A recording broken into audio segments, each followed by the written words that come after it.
Graça e paz do nosso Senhor Jesus, amém? Que alegria para mim estar aqui com os irmãos nesse domingo que eu chamo de domingo de vitória. O domingo em que Jesus mostrou ao mundo, de fato, quem Ele era. E feliz também porque hoje nós estamos num momento muito feliz de celebração, né, na nossa igreja. Que é o momento de abertura da nossa campanha de missões mundiais, cujo tema é Faça a Terra se Alegrar. Que bom pertencemos a um Deus que nos dá alegria, que nos dá esperança, que nos trouxe salvação. E sabe o que acontece, irmãos? Às vezes a gente é levado a ficar pensando nas coisas que nos acontecem. E por causa disso, a gente perde a oportunidade de se alegrar em Deus. E não somente uma alegria que vem das pessoas ou vem das circunstâncias, mas vem do Senhor. A Bíblia diz que a alegria do Senhor é a nossa força.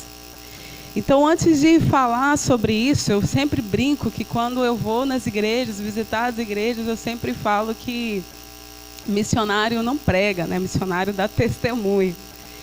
E a gente, através das histórias que Deus nos permite colecionar, a gente tem a oportunidade de vir até as igrejas e contar aos irmãos o que Deus tem feito.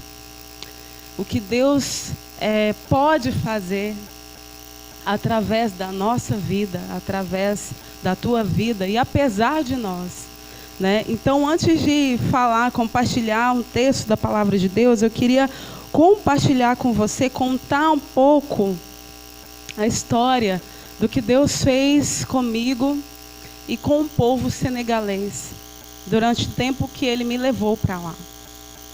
E assim, o tempo é muito curto para a gente contar tudo. Então, de repente, eu vou contar uma parte A e depois a gente marca um outro dia para contar as histórias todas. Como eu disse para você, missionário é colecionador de história. Então, eu queria convidar você nessa hora para uma viagem. Nós vamos sair, pelo menos em pensamento, aqui da nossa terra, do Brasil, do Rio Grande do Norte. Vamos atravessar o Atlântico e ir para um país completamente diferente do que você já ouviu aqui no Brasil, do que você já viu. E foi para lá que Deus me levou.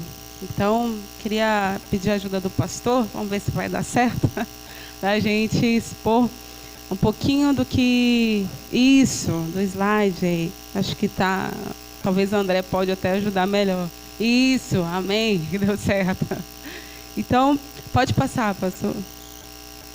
Senegal. Antes de falar rapidinho sobre o Senegal, eu queria compartilhar rapidamente com os irmãos. Acho que os irmãos sabem. Obrigada. Só não sei usar, irmão. É só apertar aqui. A setinha, né? Ótimo, amém. Que liberdade que eu ganhei agora. Toda vez que eu vou nas igrejas, sempre dá algum problema, o irmão não consegue passar o slide, mas aqui é bênção, glória a Deus. Então, eu queria falar para os irmãos, acho que a maioria já sabe, que nós estamos com uma viagem programada, se Deus permitir, para o dia 2 de maio para Moçambique. E desde então, toda vez que a gente se coloca à disposição do Mestre, o inferno não fica feliz. Então, desde esse tempo, né, acho que deve ter uns 20 dias que eu estou me organizando para essa viagem. E Deus tem dado muitas vitórias, muitas bênçãos, mas também tem se levantado algumas oposições.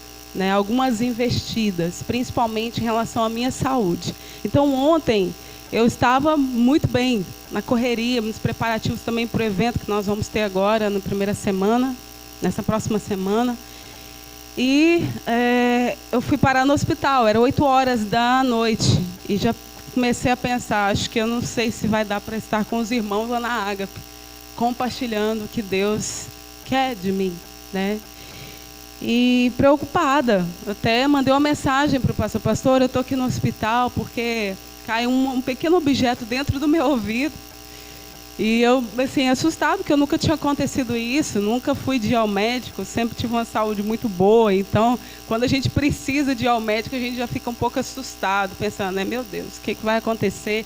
Como é que vai ser esse procedimento de retirada? Eu não tenho convênio, então não tenho plano de saúde, então vou ter que ficar dependendo do SUS e da boa vontade das pessoas para ser atendida, porque as pessoas olham para a gente, né? Ah, é jovem, então você vai ser um dos últimos a ser atendido. Nós vamos passar as crianças, nós vamos passar os idosos e, se der tempo, a gente já atende, né? Então eu fiquei lá ontem à noite esperando, depois recebi a notícia que eu não ia ser atendida. E aí aquele pequeno objeto dentro do meu ouvido começou a trazer uma dor. Depois a gente pega. E aí começou a trazer um incômodo dentro do ouvido. E aí eu fiquei preocupada, falei, meu Deus, como eu sou fisioterapeuta, a gente fica pensando, obrigada. A gente fica pensando, será que está começando um processo de inflamação lá dentro, que é um corpo estranho, né? E aí não consegui ser atendida, voltei para casa, né? E falaram, olha, só amanhã de manhã que o nosso otorrino está aqui. E nisso eu já tinha ido em vários hospitais aqui. E aí fui parar no Valfredo depois. E aí todo mundo já tinha me falado que o Valfredo é um hospital meio estranho, assim, dá de tudo lá, acontece de tudo, hospital estranho, então assim, já entrei lá com medo, né? E aí a moça falou, olha, volta aqui 8 horas da manhã, se você puder chegar mais cedo para você ser atendida e tudo. E aí vim para casa, comecei a pedir a Deus, falei, Senhor, toma a frente, né? E nessas horas a gente se sente muito vulnerável. Quando a gente está bem de saúde, beleza. Mas quando a saúde pega, meu irmão, a gente começa a dar uma fraquejada. E aí eu clamei ao Senhor. E graças a Deus, Deus põe amigos, anjos, né? Irmãos, em quem a gente pode contar. Então, debaixo daquela chuva que deu, nós estávamos procurando um lugar para eu ser atendido. E aí essas pessoas me pegaram aqui em casa, me levaram. E depois, de manhã, foram comigo ao hospital. E, para a glória do Senhor, a gente conseguiu retirar esse pequeno objeto que já estava me incomodando, dando dor. E aí eu lembro que eu falei para o médico, nossa, mas está doendo muito. E ele falou assim, não, eu não estou nem tocando no seu ouvido, eu só estou tocando no objeto. Então, provavelmente, pode ser que esteja inflamado mesmo. E aí, na hora que retirou, para a glória do Senhor, eu senti muita dor, mas na hora que ele foi examinar o meu ouvido, meu canal auditivo, não tinha nada. Graças a Deus, glória a Deus, foi só aquele incômodo. Então a gente pode ver a mão do Senhor também no meio dessas coisas. Então o que eu estou contando isso para vocês é porque vale muito a pena a gente servir a Deus, vale muito a pena a gente dizer sim, a gente se colocar à disposição do Senhor, do nosso Mestre. A nossa vida, ela não faz sentido se isso não acontecer. Só que a gente também passa por muitas situações, né, que nós não podemos prever. E o Senhor abençoou, o Senhor me guardou, porque poderia ter acontecido coisa pior, poderia ter perfurado o tímpano. E nessas horas a gente só pensa em coisa ruim, né? Então, louvado seja o Senhor, porque André, acho que pastor também, falou assim, filha, tá tudo bem aí, você vai conseguir falar? Eu falei, vou. E ainda tomei um remédio para meio que dormir, que eu estava meio sonolenta. E eu falei, poxa, não sei se vai dar, mas na hora que eu acordei, eu falei, vou sim. Tem uma missão a cumprir lá na Congregação Batista Ágata. Então, vamos voltar. Queria convidar você, então, para irmos, depois dessa introdução. Então, vamos lá para o Senegal. A gente viu aqui, no vídeo que André mostrou, um pouquinho sobre Moçambique. E quando a gente fala de África, todo mundo pensa que é a mesma coisa, né? Ou pelo menos a maioria.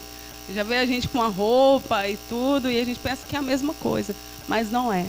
Moçambique foi um país colonizado pelos portugueses, se não me falha a memória. Já Senegal é uma realidade totalmente diferente. Senegal é um país islâmico.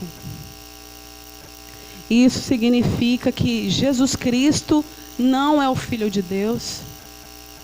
Significa que no Natal não existe nenhuma celebração, é um dia qualquer. Significa que a mulher, ela não tem voz e nem vez. Significa muitas coisas. Significa batalha espiritual. Significa que se eu não tiver uma vida de oração e de busca, eu vou estar falido, vou ser bombardeado. E eu fiquei muito feliz, porque assim, era algo que eu nunca imaginava que eu ia fazer. Era sair do Brasil para fazer missões fora dele. E de repente Deus me leva para lá através de um projeto chamado Projeto Radical África. Acho que ficou pequenininho as fotos aqui, mas vai dar para vocês verem logo depois que eu passar. Mas eu gosto de mostrar essa imagem porque nela eu escrevi uma frase de uma missionária que foi pioneira aqui não, lá no Amazonas. E ela disse o seguinte: eu não recebi um chamado, eu li uma ordem e obedeci. E quando eu fui para esse projeto Radical África, eu tinha a ideia exatamente contrária. Eu achava que missionário eram aquelas pessoas que Deus chamava e que iam em um lugar específico. Depois que eu vivi toda a minha experiência ali no Senegal, eu voltei com a mente diferente. Deus confrontou meu coração e me mostrou que missões é para o povo de Deus. É para todo aquele que levantou a mão e disse: eu quero Jesus, eu estou engajado, nós estamos engajados nessa missão. Porque não é um chamado, é um mandamento. Jesus disse: ide, né? Então, esse projeto, ele envia jovens, 18 a 30 anos, para o campo missionário. Então, foi uma nova estratégia da Junta de Missões Mundiais. E, assim, eu fico muito feliz, porque, geralmente, quando a gente vem falar nas igrejas, as pessoas logo imaginam, assim, nada contra, mas as pessoas logo imaginam uma pessoa mais velha.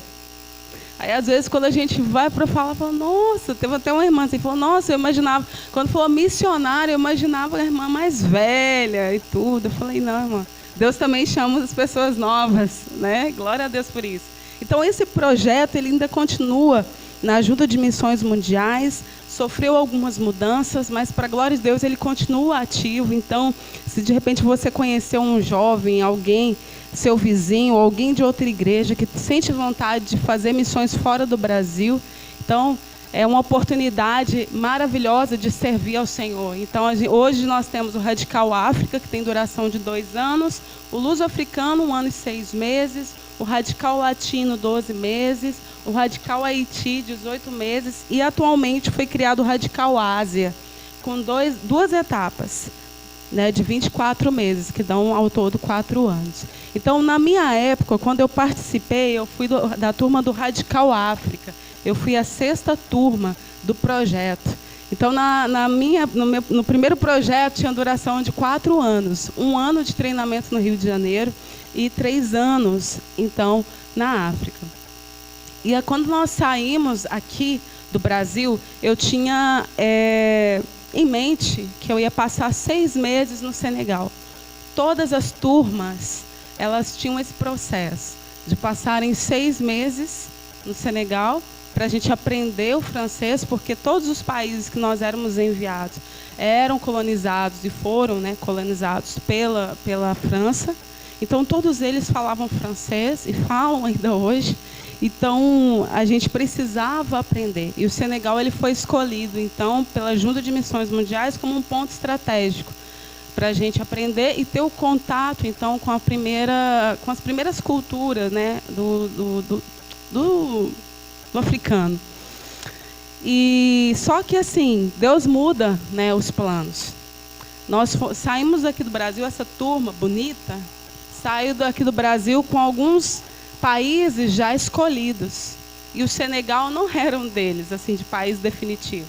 Nós tínhamos 3 países prontos já para entrar, que era Burkina Faso, o Mali, o Níger. Na verdade, 4.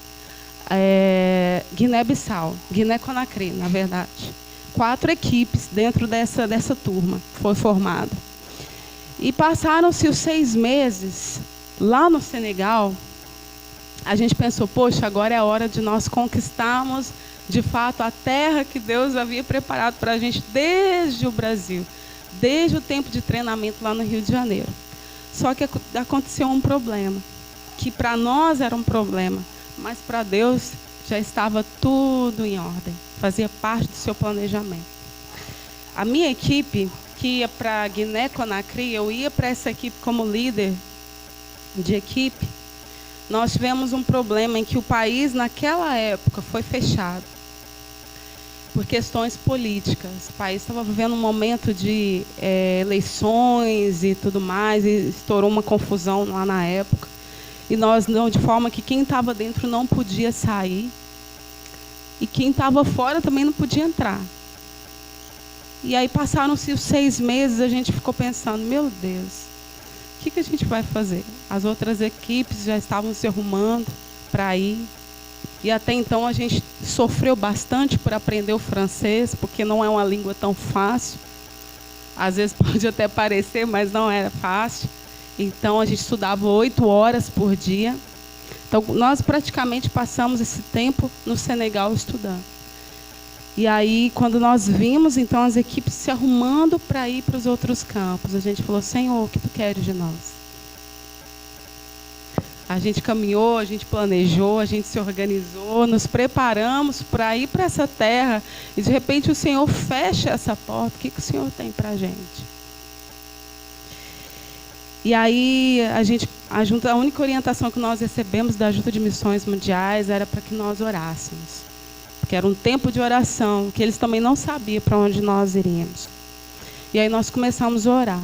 E despedimos, então, da maior parte desse grupo, dessa turma. E lá ficamos, junto com a nossa coordenadora. E aí começamos a orar. Passaram-se 2 semanas, a junta nos enviou a resposta. E eles falaram assim, a partir de hoje, nós entendemos que o lugar de vocês é o Senegal. Senegal não é mais um local de passagem.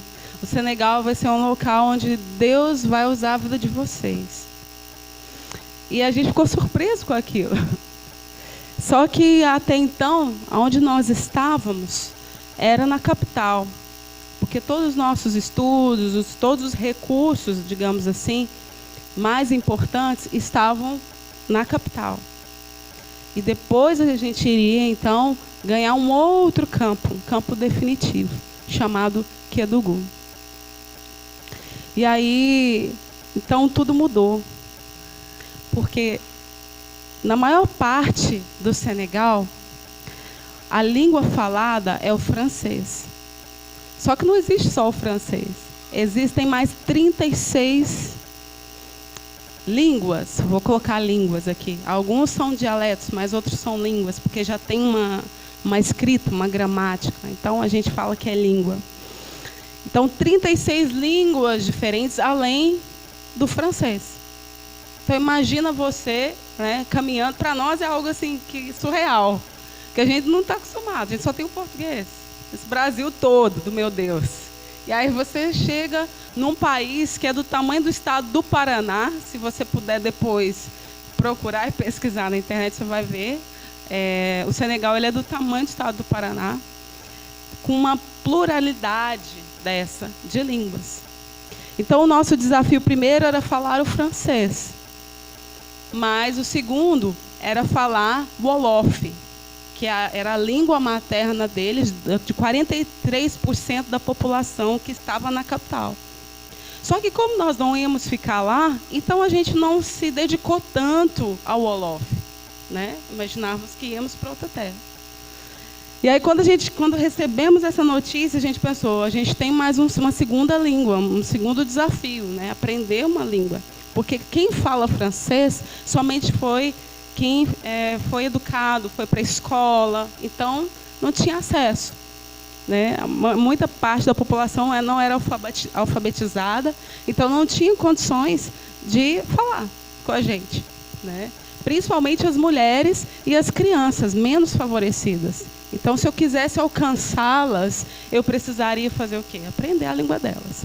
E a gente não tinha como chegar numa escola e falar, eu quero me matricular, né, no curso de Wolof. Não existia isso. Se você quer aprender uma língua diferente da do francês, lá, a gente tinha que estar no meio do povo, andar com o povo.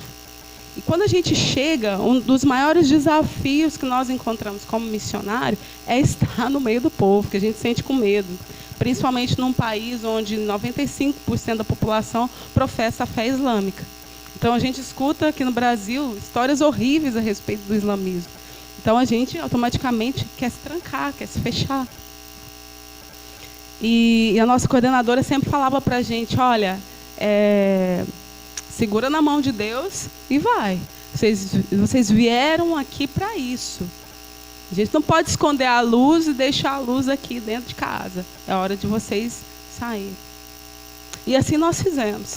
Começamos a comprar pão. E assim, irmãos, parece algo muito simples para nós, porque são atividades nossas do dia a dia.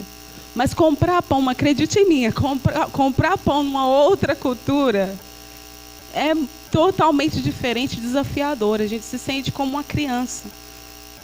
Pequeno, dependente, impotente, que você não sabe falar. Não sabe falar beabá, tem que fazer gestos. E nos primeiros dias era assim, a gente tinha que fazer gestos. Chegava lá para contar o dinheiro, não sabia quanto que valia as moedas e tudo. Então, todas essas coisas, em cada história, Deus nos ensina muito. E caminhar e fazer missões é exatamente isso. Caminharmos na dependência de Deus. E saber que Ele está presente, saber que Ele está se revelando nas pequenas coisas do dia a dia, como, por exemplo, comprar um pão. E nessa minha pequenez, nessa sensação de impotência, eu sentia Deus falando comigo, olha, você depende de mim, você não depende daquilo que você sabe, daquilo que você aprendeu quando você estava lá no seu país ou quando você era criança, você depende de mim. Então, é muito bom e ao mesmo tempo desafiador passar por essa experiência.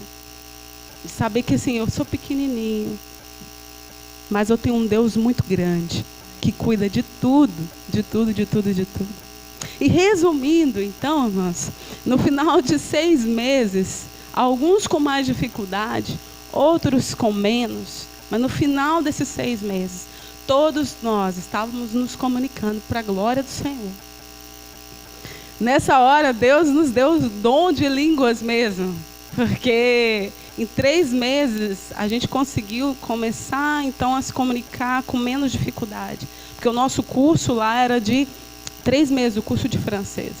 E eram 8 horas por dia, dentro da sala de aula, ouvindo um professor falar que ele não falava português, ele só falava francês.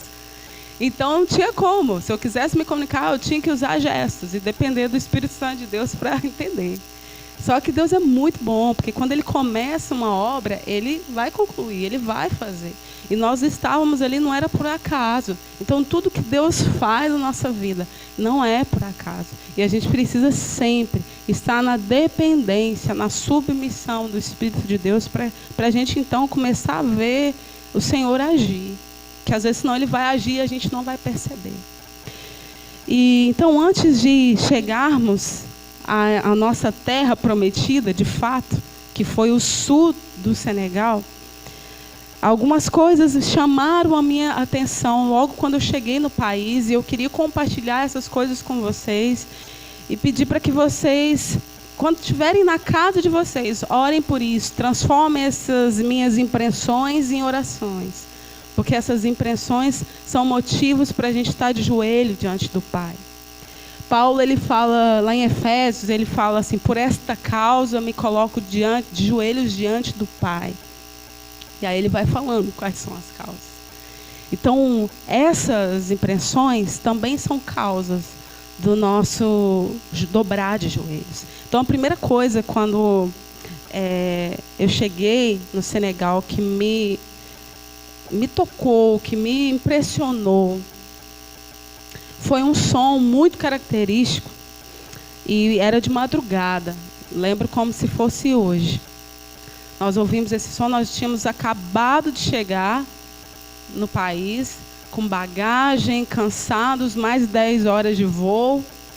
Fomos descansar, nossa coordenadora nos recebeu com aquela carinha que a gente estava de assustados. Ela falou, olha, calma, vocês chegaram, pisaram em solo africano. Deus é com cada um de vocês. Então, eu recomendo que vocês vão para a cama, vão para o quarto de vocês, vão descansar. Amanhã é um novo dia. E ok, assim fizemos. Fomos dormir, tomamos um banho, fomos dormir. E logo pela madrugada eu escutei um som característico. Eu queria pedir ao pastor para me ajudar. Acho que é número 2. Deixa eu ver se eu vou aí para a gente agilizar o processo.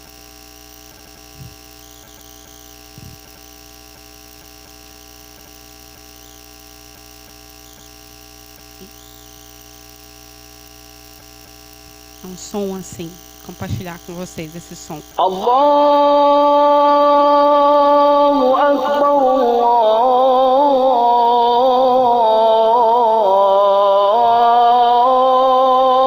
Allahu Akbar. Pode ir. Só para vocês sentirem um pouquinho. Allah. O que foi para mim escutar isso? Eu estava dormindo, assim, tentei, né? Dormir com fuso horário, desequilibrado. E eu escutei esse som. Aí acordei, assustada. Falei, meu Deus, né? Que é isso? Pensei que eu estava sonhando. E aí, no outro dia, como eu sou muito curiosa, eu gosto muito de perguntar o porquê e o para quê das coisas. Eu sempre acho que tem um porquê e um para quê. E isso me ajudou muito no Senegal. Eu cheguei de manhã para minha coordenadora e falei... bom, de madrugada, por volta das 5 horas, mais ou menos, eu escutei um som característico. O que era aquilo? E ela falou assim, filha, se acostume. Você vai escutar isso pelo menos 5 vezes ao dia. E isso nada mais é do que a chamada de oração dos muçulmanos. Quando você escutar isso, você vai ver, onde você estiver, que eles vão, independente da atividade que estão fazendo, pegar o seu tapetinho, estender, virar para a direção da Meca e fazer a oração deles. E detalhe, eu não contei para vocês que quando eu estava dormindo e acordei com esse som, eu me arrepiei. E quando ela me contou isso, eu perguntei logo para ela, falei assim, o que significa essas coisas que ele fala? Porque ele está cantando algo, né? O que significa? E aí, com as minhas perguntas, eu descobri que o que significa nessa frase é só Alá é Deus e Maomé é o seu profeta. E aí eu fui linkando uma coisa com a outra, ligando. E aí, então eu pensei, por isso que eu me arrepiei. E aí eu comecei, então, naqueles primeiros dias, a me lembrar que eu estava dentro de uma batalha. Que tudo que eu fosse fazer ia muito além daquilo que eu fazia aqui no Brasil. Que as minhas estratégias que eu usava aqui no Brasil já não funcionavam mais lá. E que a minha vida precisava ter completa dependência de Deus em oração para que eu pudesse vencer. Então, quando eu falei para vocês transformarem isso em oração, é justamente porque no Senegal hoje existem 95% de pessoas que, nessa hora que nós estamos aqui louvando e adorando, vivem num mundo escuro, sem conhecer o verdadeiro Deus. E a gente não tem noção, às vezes, do que isso representa. A gente está tão cauterizado, né, com a nossa vida, com a nossa cultura cristã, apesar de, né, das suas depravações, se a gente pode dizer assim. Mas cristã, conhece Jesus. Por exemplo, a gente já tem até os feriados.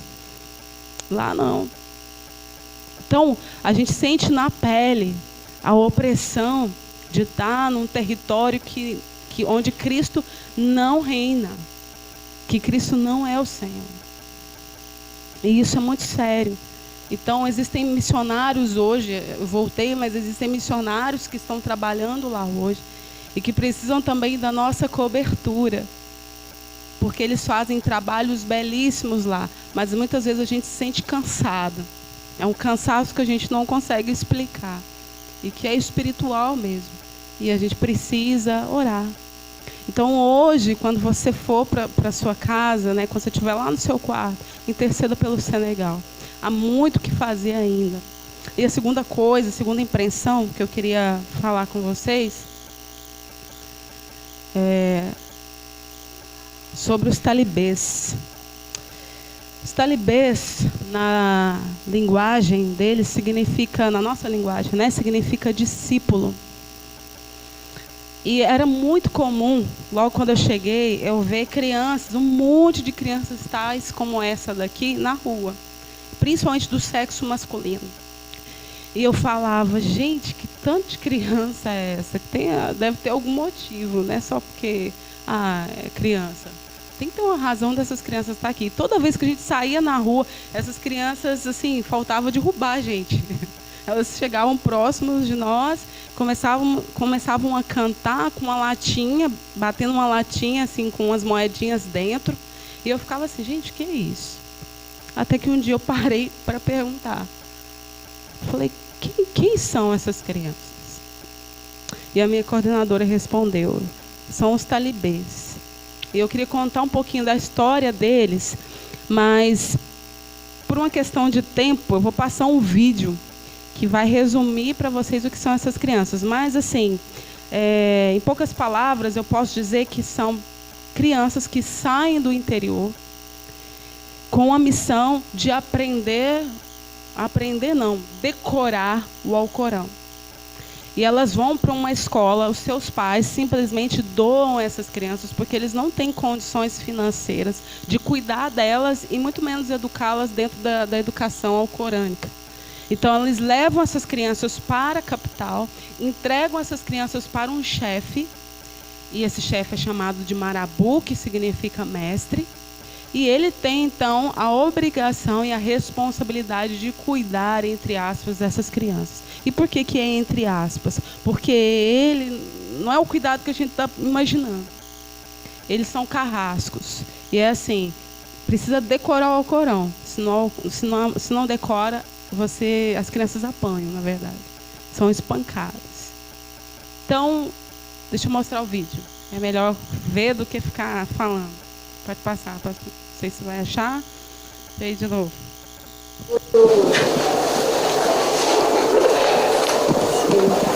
Detalhe, o vídeo está em francês. Então eu vou traduzindo para os irmãos entenderem. Pode passar, professor.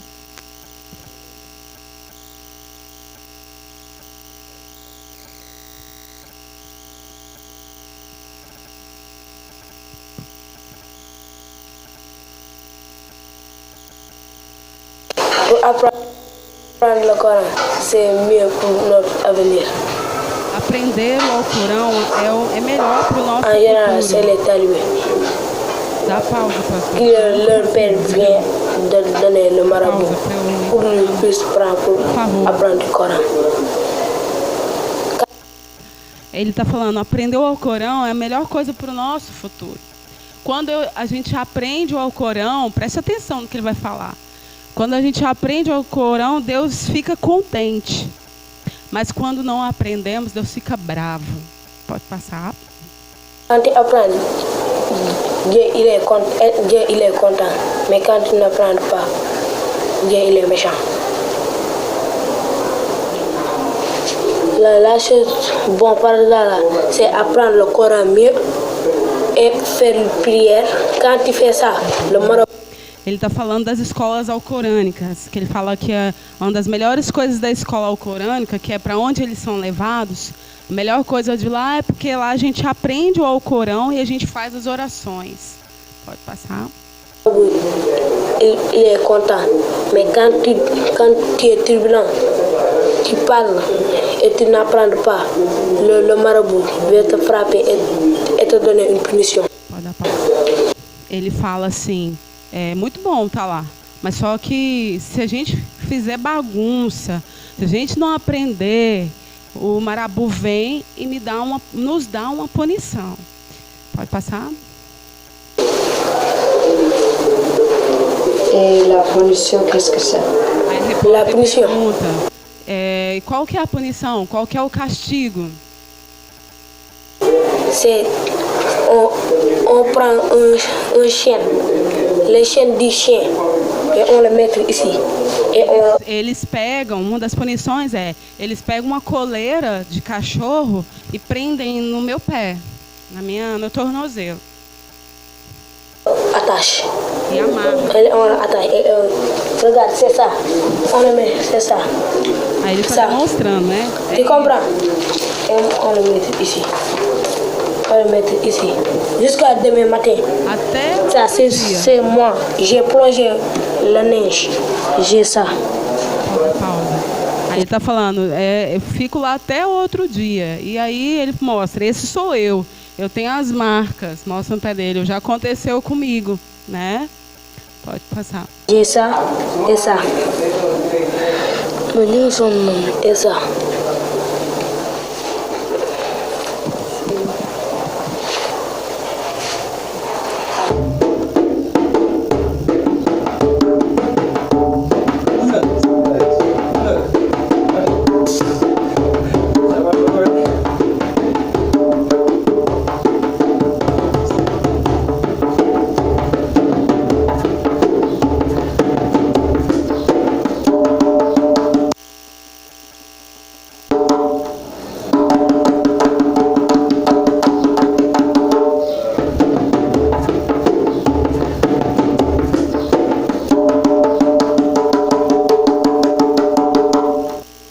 Então, isso daí é um pouquinho do que eles passam, né? Ele falou uma das punições, mas uma outra muito famosa é que o marabu ele vem com um toco de cigarro e ainda aceso, ele coloca no casco, né, na cabeça das crianças. Então é muito comum a gente andando na rua, a gente vê as crianças com a cabeça toda marcada.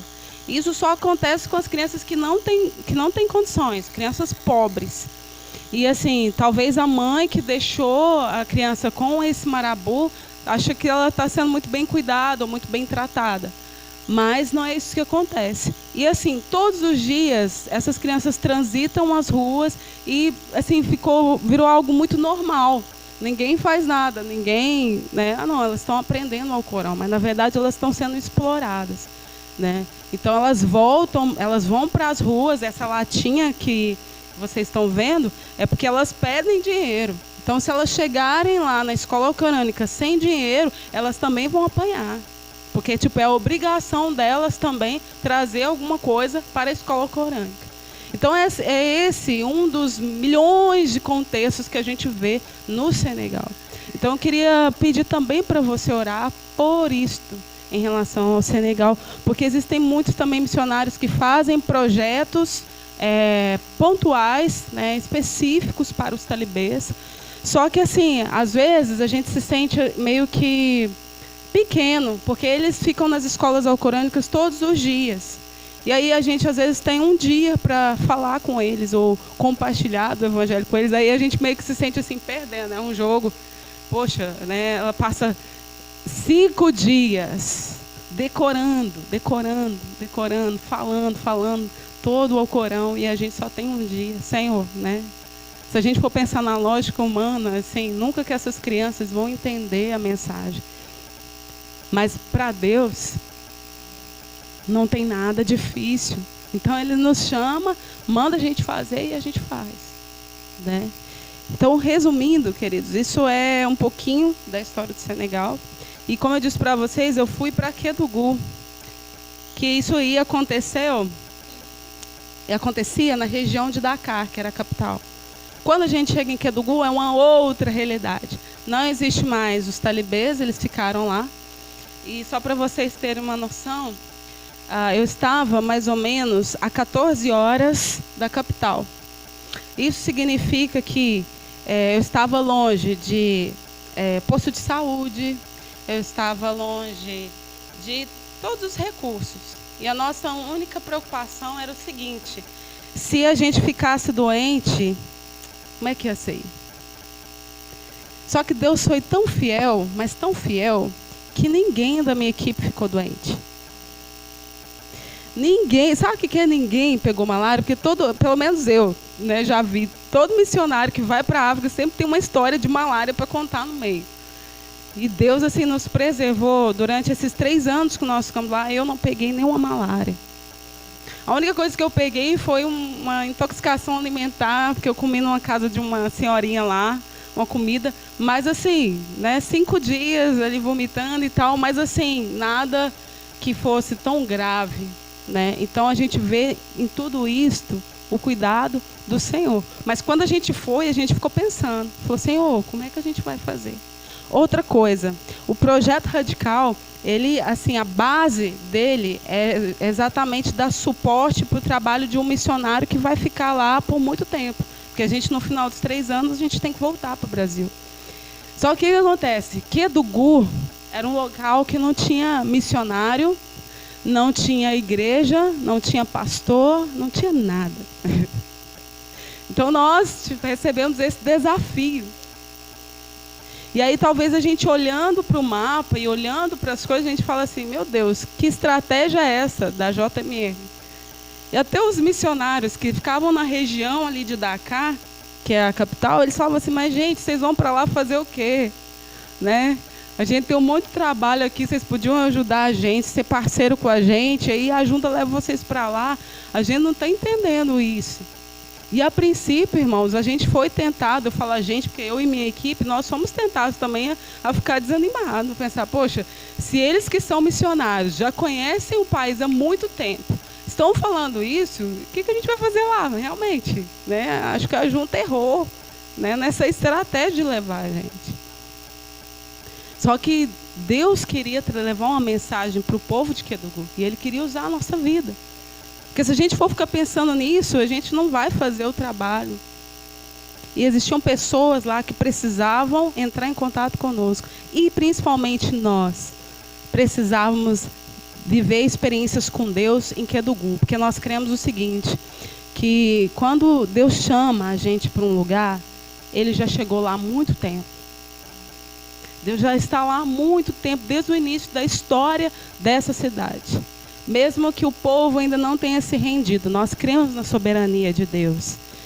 Então, assim, irmãos, vou resumir, que orar já não dá. A gente chegou lá, a gente tinha um novo desafio. Não era mais o Wolof, como eu falei para vocês. Era uma terceira língua que dominava. Era o pular. Então, o Wolof já não funcionava mais. E geralmente as línguas dominantes são exatamente de povos que dominam. Geralmente a maioria da população era dessa etnia. E se no Senegal, se em Dakar, que é a capital, já existia muita gente que não falava o francês, nessa cidade e nessa região, mais ainda. Né? Então muita gente não foi colonizada, não foi para a escola, não foi educada, e a gente pensou, temos um desafio primário, aprender a pular. E o desejo do nosso coração, irmãos, não era fazer algo simplesmente para constar no relatório e mostrar para a junta e mostrar para o Brasil que a gente estava fazendo algo. Porque aqui no Brasil nós recebemos 1 ano de treinamento. E nesse treinamento a gente aprendeu muitas estratégias. Inclusive através da educação, através da área da saúde, com projetos. A gente podia chegar lá e simplesmente falar, pronto, chegamos, vamos fazer aqui, mostrar serviço, né, para a junta vir aqui, tirar umas fotos, né, mostrar para o povo do Brasil que está sustentando a gente. Mas a gente não queria isso. Nós não queríamos números. Nós queríamos saber aonde Deus estava agindo e nós simplesmente queríamos nos ajuntar a Ele. Porque a gente cria que Ele já estava ali, fazendo e trabalhando. Então isso não é algo da noite para o dia. A gente depende de cada um de nós dobrarmos o joelho e pedir a Deus para nos mostrar. Dar sensibilidade para nos mostrar, Senhor, onde Tu estás trabalhando aqui. Então demorou um pouco. Mas para a glória de Deus nós conseguimos. E aí nós realizamos 6 projetos. Vou passar, tá? 6 projetos. Clube da Criança, começou com as crianças.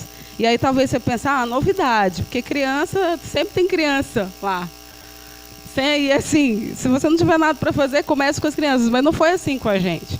Nós oramos e a nossa casa ela não tinha muro. É muito comum lá no Senegal e nos lugares da África não ter muro. As casas são construídas, seu vizinho, você está lá cozinhando lá do lado de fora, ele está vendo tudo que você está fazendo. E é assim, não existe privacidade. Então, o que acontece?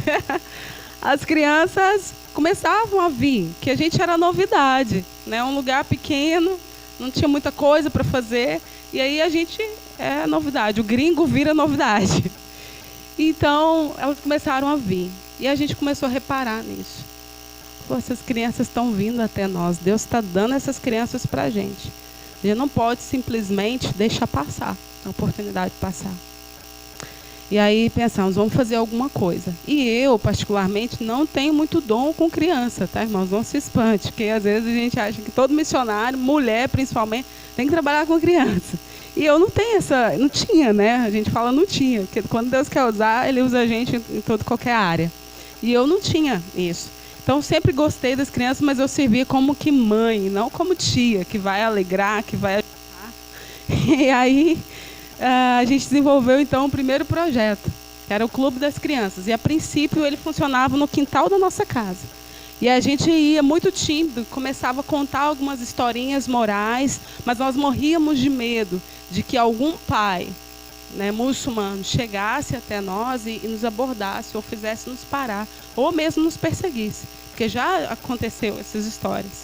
Então a gente começou meio tímido, até que um dia Deus falou, não, eu quero que vocês falem de mim, eu quero que vocês falem de Jesus para essas crianças, porque talvez possa ser a única oportunidade que elas vão ter na vida é ouvir sobre Jesus. Então começou com um número pequeno de crianças. Quando a gente viu, estava assim, tomado, e numa temperatura de 50 graus. Então a gente brincava com as crianças, elas estavam molhadas, não era molhado de água, não, era suor mesmo, irmãos. Então, assim, Deus faz, e a gente não precisa ter medo, porque quando o Senhor manda a gente fazer, Ele também vai com a gente, Ele não vai sozinho, a gente não vai sozinho, né? Então, rapidinho aí, Deus permitiu que a gente entrasse num único posto de saúde. Então, não pense que é igual esse posto aqui do Pirangi, que a gente às vezes acha que já é um pouco precário. Então, aqui era muito mais precário. Então, a gente chama de posto, né, para dar uma familiarizada. Mas, enfim, Deus me deu a oportunidade de entrar dentro do consultório dentário. E depois dessa história eu conto em outro dia.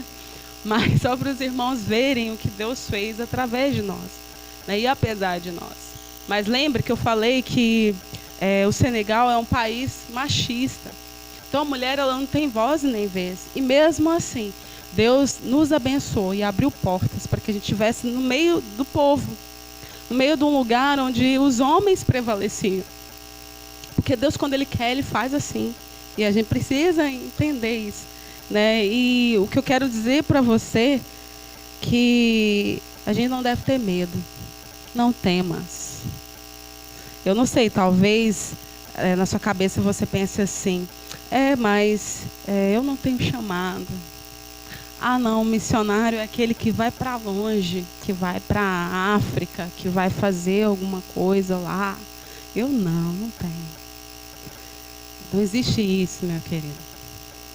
Deus chama a gente de uma forma muito especial a partir do momento em que nós levantamos a nossa mão. E que não existe missionário na Bíblia, se você for pensar dentro da palavra mesmo. Pelo menos na minha Bíblia, assim, talvez eu tenha lido e não percebi. Mas eu nunca vi essa palavra na Bíblia, missionário. Mas existe discípulo. Existe servo. Existe evangelista. Mas isso aí já é um dom. E Deus dá esse dom para cada um de nós diferentemente. Mas o ID foi dado, não foi para os missionários, foi dado para os discípulos. E se você é discípulo de Jesus, então você também tem essa responsabilidade, que é muito mais do que uma responsabilidade. É um privilégio. E como nosso tempo está corridaço, eu só peço mais 5 minutos, eu queria falar sobre esse tema. Faça a terra se alegrar. Eu sempre gosto de pegar temas de campanhas para meditar sobre ele. E nesse tema, Deus chamou muito assim, atenção. Meu coração ficou pensando muito sobre isso, porque se a gente for pensar, ele está no modo imperativo. Está no modo imperativo do português, que significa ordem. Ordem. Então, quando a gente fala faça a terra se alegrar, já nos dá a entender que a gente tem que fazer alguma coisa, tem que me mover. Tem uma responsabilidade repousando sobre nós como igreja, especificamente a Igreja Batista no Brasil. Faça. Só que a palavra do Senhor Jesus, lá em João, capítulo 15, se você puder abrir, fala pra gente, João capítulo 15, versículo 5, eu vou ler para a gente ganhar tempo, diz assim: eu sou a videira, vós sois os ramos. Quem permanece em mim e eu nele, esse dá muito fruto, porque sem mim nada podeis fazer. Então, a Bíblia fala que sem Jesus eu não posso fazer nada. Então, quando eu leio esse tema, faça a terra se alegrar, eu e você, nós temos que pensar pelo menos em uma coisa: eu não posso fazer nada sozinho. Não dá. Porque se eu fazer algo sozinho, se eu começar a executar essa tarefa sozinho, não vou ter êxito nela. Ou de duas uma, ou não vou ter êxito, ou eu vou fazer a coisa e vai cair no automático. Eu vou assumir essa responsabilidade de levar a boa nova de grande alegria, sentindo um peso. Porque muita gente faz missão pelo peso, primeiro da consciência. E aí depois a gente fala: ai, nossa, mas né, não é tão difícil fazer missões, que não sei o quê. Irmãos, não é difícil, é um privilégio. É um privilégio. Eu posso dizer que é um privilégio servir a Deus. E principalmente fazer missões. Porque enquanto eu estou fazendo, enquanto eu cumpro o ID, eu vou conhecendo a Deus. E Ele vai também me permitindo conhecer o que Ele quer para a minha vida. E eu sempre falo para as pessoas o seguinte, que quando Deus Ele nos chama para fazer algo, antes dele nos chamar para fazer algo, Ele primeiro vai transformar a nós mesmos. Então, se você quer fazer a terra se alegrar, primeiro a gente precisa observar algumas coisas. A primeira delas é: de quem é essa alegria? Não é minha, não é sua. A Bíblia diz que a alegria do Senhor é o quê? É a nossa força. Então, para eu distribuir alegria, para eu levar essas boas novas de alegria, eu preciso estar conectado, eu preciso estar ligado à fonte que me dá alegria, que me dá esse poder. E eu não estou falando de salvação, eu estou falando de intimidade, de relacionamento íntimo, profundo com o Mestre. Quarta-feira a gente até estava lendo o último capítulo de Romanos e o pastor falou sobre alegria num dos textos, além de falar também sobre esperança. Então, se você pegar, existem vários textos aqui na Bíblia que falam sobre alegria, inclusive que a alegria não é mostrar os dentes, a alegria é um fruto do Espírito Santo. Então, todo aquele que é guiado ou que se deixa guiar pelo Espírito Santo, ele tem alegria, embora ele não mostre no rosto ou nos dentes, que é muito mais do que isso, a alegria. Então, o que eu quero dizer para você, em poucas palavras, não vai dar tempo também de dar uma explanação sobre isso, mas eu só queria que você entendesse que fazer a terra se alegrar não deve ser um fardo. Porque se for um fardo para mim e para você, deixou de ser aquilo que Deus quer para nós. Então, quando eu tenho, Deus me dá essa responsabilidade, antes de tudo Ele está me dando um convite. Está me chamando, assim como Ele chamou a samaritana para falar: vem, esta é a hora. De quê? De adoração. Simples assim. E por isso que missões é um privilégio, porque Deus podia fazer isso tudo sozinho, Ele é Deus. Ele, com as suas milícias celestiais, os anjos, ele podia fazer isso tudo sozinho, como ele já faz lá no Senegal. Ele dá sonhos para muçulmanos. Ele se revela para muçulmano em sonho. Quantos muçulmanos se convertem sem que um missionário esteja por perto? Você acha que Deus não é poderoso para fazer isso? Por que você acha que Deus vai me levar, eu pecadora, vai me levar os meus amigos e outros missionários para lá? É porque Ele quer fazer algo também em mim. Ele quer fazer algo em você. Então, o mais importante de fazer a terra se alegrar é que tipo de pessoa eu me torno enquanto eu estou fazendo a terra se alegrar. E que tipo de alegria eu estou levando. Então, enfim, eu queria que você, nessa noite, diante de tudo que eu falei, de algumas coisas que eu passei corrido, queria que você pensasse como está seu relacionamento com o Mestre. Porque se missões passa a ser para você um fardo, existe algo no seu relacionamento com Deus que precisa ser ajustado. Porque quem tem um relacionamento íntimo com o Mestre, ele tem essa alegria que emana, que jorra. Não precisa forçar, as pessoas mesmo já começam a ver algo diferente em nós. Quem tem Jesus, quem tem essa alegria de Jesus, ele automaticamente ele tem vontade de compartilhar. Então Deus nos chama antes de tudo para adorar. Então enquanto eu vou fazendo missões, eu vou tendo a oportunidade de adorar a Deus, de conhecê-lo muito além do que a experiência das 4 paredes pode me dar.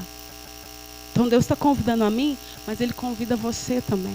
Mas não se esqueça que antes de ir, você precisa se ajoelhar. Ficar de joelhos. Sempre é tempo de nós estreitarmos nossa relação com o Pai. Amém? Então vamos orar. Senhor, nosso Deus, nosso Pai, nós te adoramos, Senhor. Nós te agradecemos. Porque o Senhor é um Deus, além de misericordioso, também é um Deus que tem muita paciência conosco e não desiste de nós. Obrigado, Senhor, pela tua fidelidade. Obrigado, Senhor, pelo teu amor. Obrigado porque o Senhor poderia fazer tudo sozinho e de repente o Senhor nos escolhe, primeiro para adorarmos a Ti e depois para proclamarmos. E eu tenho essa percepção de que o Senhor nos chama, nos convida a proclamar, nos dando sim a oportunidade também de Te adorar no meio de tudo isso e de Te conhecer, Senhor. Então, em nome de Jesus, não nos deixe, ó Pai, com medo de fazer a Tua obra, de testemunhar. Tira de nós esse medo. Abençoa-nos, ó Pai, para que nós possamos ser mais íntimos de Ti. Esse é o desejo maior do Senhor quando a gente lê a Tua palavra. Então leva-nos para casa mais sensíveis ao Teu Espírito Santo. Que à medida que nós nos entregarmos, que nós cantamos aqui, que nós precisamos nos envolver, nós precisamos nos entregar. E assim o mundo vai perceber a quem nós pertencemos. Então, em nome de Jesus, arde em nós, ó Pai. Dê a nós um coração, ó Pai, sensível ao Teu Espírito Santo. Em nome de Jesus. Amém e amém. Deus abençoe, irmãos.